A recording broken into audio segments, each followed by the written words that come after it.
নমস্কার। পশ্চিমবঙ্গের রাজনীতির এপিসেন্টার বা মূল কেন্দ্রবিন্দু যদি কিছু থেকে থাকে তবে তা হলো নন্দীগ্রাম। এক সময়কার আন্দোলনের ভূমি, আজ রাজনৈতিক লড়াইয়ের সবথেকে বড় ময়দান।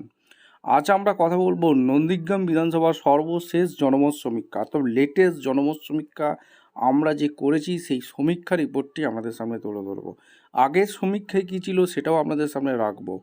ওপিনিয়ন পোল নিয়ে একটা বিস্তারিত ব্যাখ্যা করব। কার দখলে যাবে এই হাই ভোল্টেজ কেন্দ্র? শুভেন্দু অধিকারী নাকি তৃণমূল কংগ্রেসের পবিত্রকর? কে এগিয়ে? চলুন দেখে নিই।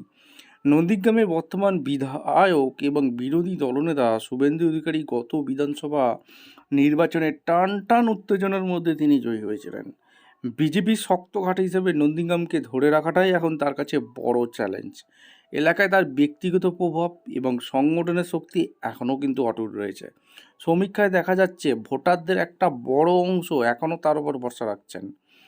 তৃণমূলের পাল্টা লড়াই কী হতে চলেছে? অন্যদিকে তৃণমূল কংগ্রেসের নন্দীগ্রাম পুনর্দখল করতে মরিয়া। সরকারের লক্ষ্মীর ভাণ্ডার থেকে শুরু করে বিভিন্ন উন্নয়নমূলক প্রকল্পকে হাতিয়ার করে সাধারণ মানুষের ঘরে ঘরে পৌঁছেছে শাসক দল।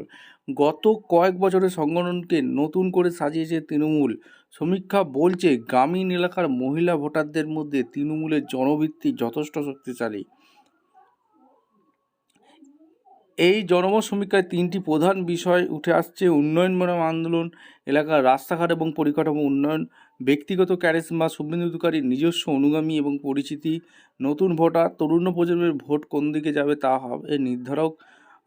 সর্বশেষ জনমত সমীক্ষা অনুযায়ী নন্দীগ্রামের লড়াই হতে চলেছে কাঁটায় কাঁটায়। কোনো পক্ষকেই খুব সহজে ছেড়ে দেওয়ার পাত্র মনে করছে না আমজনতা, তবে ভোটারদের একটা বড় অংশ এখনও নীরব।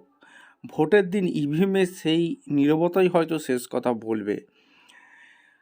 আজকে আমরা দেখে নেব সমীক্ষা রিপোর্ট কি বলছে। একদম সর্বশেষ যে জনমত সমীক্ষা হয়েছে সেই সমীক্ষা রিপোর্টে কি বলছে সেটা দেখে নেব।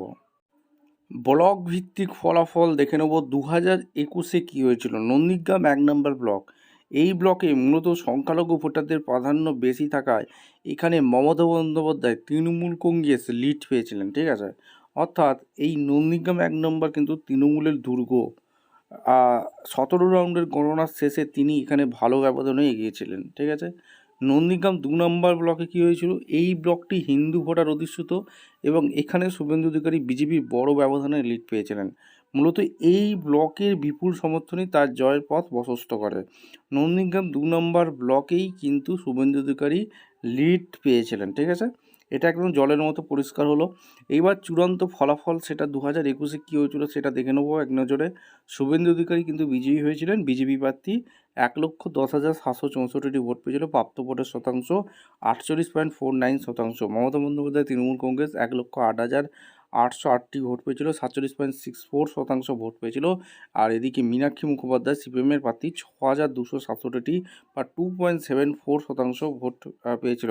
বিজয়ী ব্যবধান শুভেন্দু অধিকারী মাত্র 1956 ভোটে মমতা বন্দ্যোপাধ্যায়কে পরাজিত করেন। অর্থাৎ 1956 যে ভোট সেইটে শুধুমাত্র 1956, ঠিক আছে। আর এখানে উল্লেখ নন্দীগ্রাম 1 নম্বর ব্লকে আধিপত্য দেখালো। নন্দীগ্রাম 2 নম্বর ব্লকে শুভেন্দু অধিকারী বড় লিড শেষ পর্যন্ত ফলাফলকে বিজেপির পক্ষে নিয়ে যায়, ঠিক আছে। ফলাফল এই সূক্ষ্ম ব্যবধান নিয়ে পরবর্তী আইনও একটা বিতর্কিত হয়, সেটা পরবর্তীতে আমরা আলোচনা অনেকবার করেছি। এখানে মূলত যেটা হচ্ছে নন্দীগ্রাম 2 নম্বর ব্লকে শুভেন্দু অধিকারী লিড পেয়েছিল, আর নন্দীগ্রাম 1 নম্বর ব্লকে মমতা বন্দ্যোপাধ্যায় তৃণমূল কংগ্রেস প্রার্থী লিড পেয়েছিল, ঠিক আছে।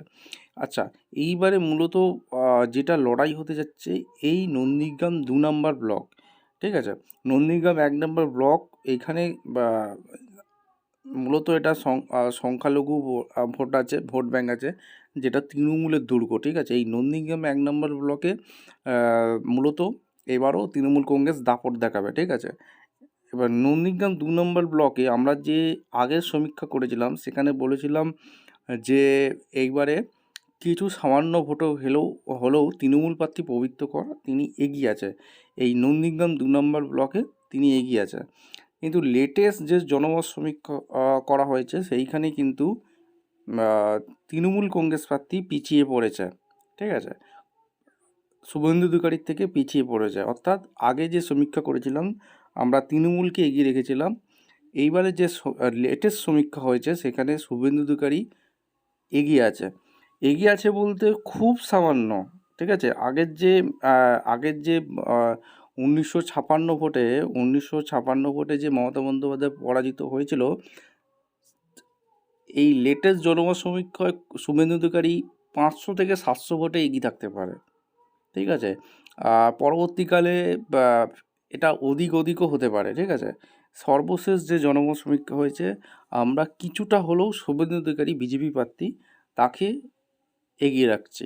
আপনারা অবশ্যই কমেন্ট সেকশনে মতামত জানাতে ভুলবেন না। নন্দীগ্রাম আসনে কী হতে চলেছে, কে জিততে চলেছে, আপনাদের মতামত অবশ্যই কমেন্ট সেকশনে ব্যক্ত করবেন। দেখা হচ্ছে কোনো পরবর্তী ভিডিও। ধন্যবাদ।